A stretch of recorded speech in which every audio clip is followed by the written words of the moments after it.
nubizi ko bamushahuye ubwo se wakoze igihe kingana gute? Amasegonda nka 23. Yiwe urimo satanisha umuntu nkawe nagufataga nk'umwansiye naho uri umwiga guhuma. Ubundi se ko babikora? Ntabwo ariko babikora. Ubundi urabanza ukishakamo imbaraga ujye umuntu umushingamo ikintu gikomeye cyane ukakimutungira akacyumva.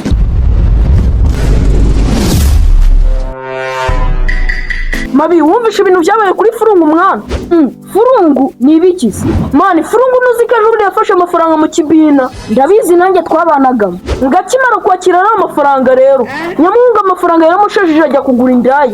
Mabi nayo iramukundira arayishyura ngo nibageze muri gahunda y'igikorwa nyamunga ngatangira kugenda nk'akanyamaso. Ngiyo ndaya byahise bibabaza Mabi ngo niyita ko yayihaye n'amafaranga ngo ubwo bahita batangira kurwana. Ngiyo ndaya yari igiye kumwica nuko wabuzeho gato. Baba we udakubagiye Mabimba niba hari ikintu mu buzima bwanjye nanga kumva nukumva ngo umuntu yageze mu gikorwa biranga. Iyo bigeze aho ngaho intekerezo zimbana nyinshi nibaza ngo se abari gusunikana nabyo ibintu byikora bikakunanira. Mane hari igihe biriya biyo ari nk'indwara mwana, hanyuma ukishyura amafaranga nabwo bikakunanira. Mabi nyamara urwaye byakanga uzanabaze ntuzanangeho n'urugero njyewe Mabimba kuko njyewe nakwihereye amafaranga yanjye ntabwo ukabukira ukagira ndakurandura mu mwijima. Ariko rero mugani Mabimbe ni n'ubwe pe ugasonza ukishyura ngo bakuzanire ibiryo bamara kubikugeza imbere kandi wanabyishyuye ukambwira ngapeti ngirabuze. Nibinashoboka nibinabaho kuko nzi neza nakwishyuye rudakuba nakuramo ibirarane sunika nkubita nk'uri kwahura inka mu musozi. Ariko rero njyewe iyo ngwara nkunda kuyumva ku bantu benshi n'abantu bakire baba bafite amamodoka n'amamodoka none wumva ngo yahaye umukobwa imodoka ntuzagira ngo wenda hari n'ikintu aba yanakoze. Ni ukuvugana gusa amuhereza ku ntakigendera kuvugana gusa byonyine kuko hari igihe usanga ari nk'abasaza bafite inda zigera ahangaha kubera naryara ry'abanyamafaranga yakiryamira mu mabera kumva ibintu birabaye yamara kubona ibyishimo ya modoka akayimwihera. Rudakuba bigeze aho nk'uw'ikiguzi nakora rudakuba nkakora hamwe nakora umutima ukenda guhagarara. Mani ibyo hari igihe biba ari amagambo ubu usigira ngo abo bose bijya kwanga ari uko batagize ubu ufite gahunda ariko ubushake bukaza kugutenguha. Wa mana we uzanyima iyo mamodoka unyima iyo mitungo birirwa bavuga ariko mana nugera kuri rucukuzi yanjye imbaraga zizarusha izingamiye kuko siniyumvishe kuno Mabimbe nahura n'umuntu hanyuma ngize kunenguha ngo mbyakire. Wabyakira sha ubundi se nibyo waba ugiye gushyira mu nda ngo bigutunga uvuze ngo utera udakuba urangiye Mabimbe nuko Imana itaje kubimenya igifi bera cyihura ahubwo ikongera ubugabo. None se ntabwo ufite ndabufite ariko byibuze mu murambararo nkaba mfite nk'akametero byibuze. Sha ibyifuzo biraha ibyifuzo ubu si uyobewe agaciro ko gukora. Mabi byifasha gute mana? Sha maze iminsi imeze neza. Mana uzi ibintu byabaye kuri twiri muri iri joro? Ni biki? Mana yarahombye ibikoresho ni Imana yakinze ukuboko. Imana yagize iki? Abajura baraye bamuteye se?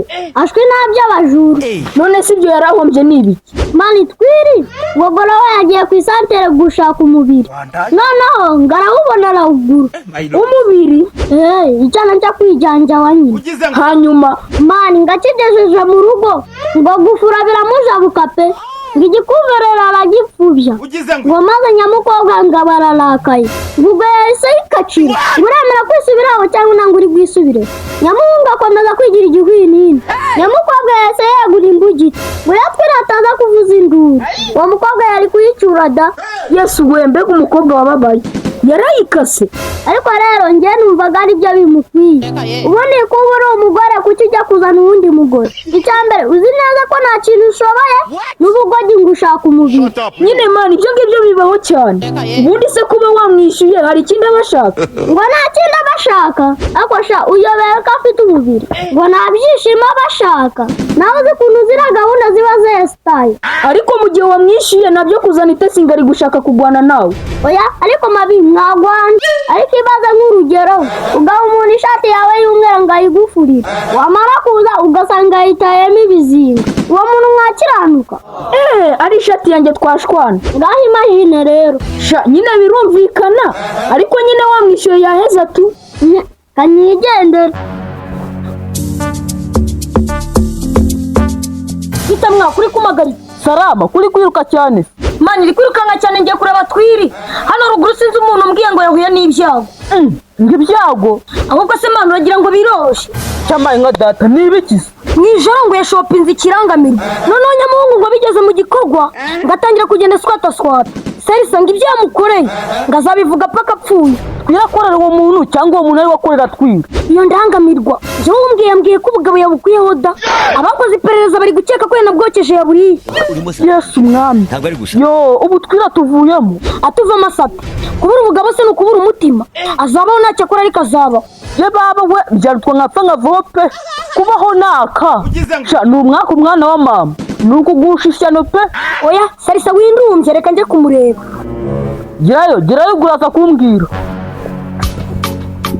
kazuba bitese meze neza mani sha ndabona umeze neza pe nta marira ufite nta gahinda mani bite ko mbona wishimye cyane nuko nyine nishimye none urashaka ko ndira oya sinshaka kurira nese ibintu byabaye ku muturanyi wawe mwene dawe birakwiye ko umeze gutya ibikize byabaye ku muturanyi wanjye twirisa n'ubizi ko bamushahuye inde se umushahura akayanga yari amagambo y'abantu ahubwo twiri wagira ngo yari yibagiwe umugore wa mbere basezeranye yajyanywe nuko ntacyo ashoboye n'uwo yazanye bwa kabiri nawe yagiye kuko twiri ntacyo ashoboye none abagore wishakiye baba bakunaniye kuko nta kintu ushoboye indangamirwa yo ku gasozi ukagira icyo uyimarira none bivuze ngo nta kintu bamutwaye baserereye ariko nta kintu yamutwaye oya sinabyemerera reka njye kumureba ariko rubanda bazi gucuranga cyakoze abafite perime y'umunwa ntibabura icyo batwara uba uri guhumeka ndumva nta kibazo mfite none se ngenutse ruguru yandi kwirukanka hari ikintu kimwe ndi kwibaza nibyo koko bagushahuye njyewe ibyo byo kwitema n'amagambo y'abantu